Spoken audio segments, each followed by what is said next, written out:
Good afternoon and welcome back to Adventures for Anyone. Join me today on my odyssey as I go to the remote Fire Island Lighthouse. I took a water taxi from Ocean Beach, Fire Island to get there, and this was after taking a bus, 6 trains, and a ferry to get to Ocean Beach on Fire Island. You can drive from Long Island across the Robert Moses Causeway on the Inlet Bridge to reach the west end of the island where the Fire Island National Seashore and Fire Island Lighthouse are.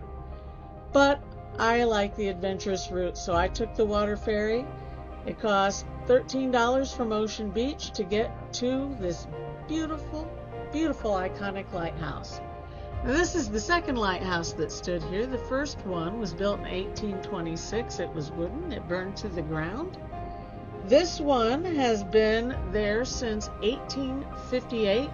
It was modeled after a beautiful lighthouse in Plymouth, England, and it's set to withstand terrible weather. Its structure is very sturdy, brick later covered in concrete. This lighthouse has 182 steps to the top of it. It's 168 feet high, and you can see the light from the lighthouse for 20 miles. Now also at the National Seashore here, you're going to see outbuildings. You're going to have awesome views of that lighthouse. I don't care where you are.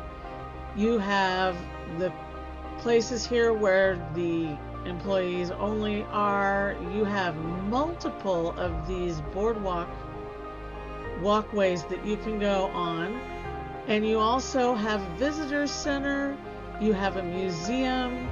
You have the National Seashore and Beach on the other side. That's where the only parking lot on Fire Island is, folks. So that's the only place you can drive your car. We'll discuss that more in a future video. Now, I've been wanting to see this lighthouse for many, many years, and I was not disappointed. It is absolutely stunning. It has an amazing history to it. But this has been a treacherous seashore. As beautiful as this beach is, there were a lot of trouble with ships getting past this piece of land and getting into New York. So the lighthouse is absolutely necessary. It's still in operation. It currently has an LED projection light at the top. It spins around and lights its way every 7 seconds. It's an amazing sight to see from far, far away. The beach out here is not the National Seashore Beach. It's the one with the lighthouse, and lots of people go to the other beach. That one's quiet on that side of the island. So as you can see, once again, no bad views of this place. There's also wildlife on the island. There's white-tailed deer, like that one having its lunch. You also can spot seals, whales, and even dolphins off the shore of Fire Island. It's a beautiful, beautiful place. Next door to the lighthouse is the museum center. This is the world's first Fresnel lens, designed to maximize the light coming from the whale oil lamp inside of it. And it used to be in this iconic lighthouse. Now, they're not working on the lighthouse. That is a display designed to show you the brick structure underneath the cement. Now, I wasn't going to climb this day, but I talked to a wonderful historian in the museum, and he told me I should. So I bought my $10 ticket, and I headed up the stairs to the top of the lighthouse. Now, this park and the museum and the tower climb are open 10 to 4:30 daily. There are some holidays when they are closed or lesser hours. Always check before you go. Like I said, everything on the grounds is free except the $10 climb to the top of the tower. Now, it's well worth it because once you're up there, you can see everything.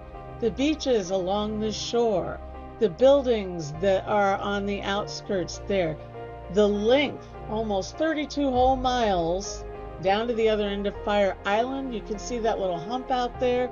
That is Montauk. You can see the beach and the pier where I came in on the water taxi on the other side.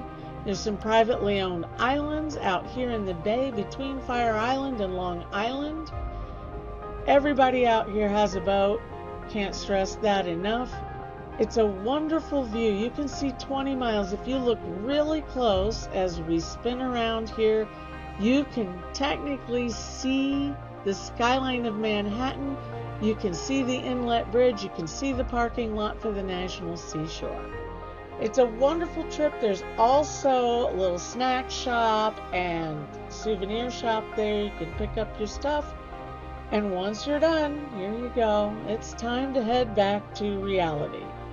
So as I finished my visit, I gave a call to the water taxi to come pick me up, which they said give them 15 to 25 minutes. This is the lovely pier that you wait on. Once again, very scenic.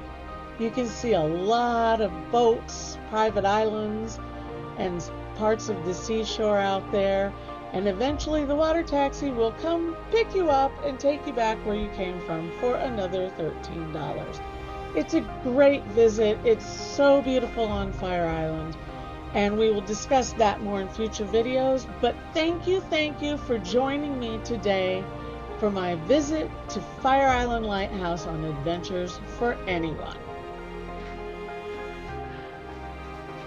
I'm Terry. I'm 60 and I'm not done yet. So join me for more Adventures for Anyone next time, and like and subscribe if you want to learn how to do great things no matter how old you are.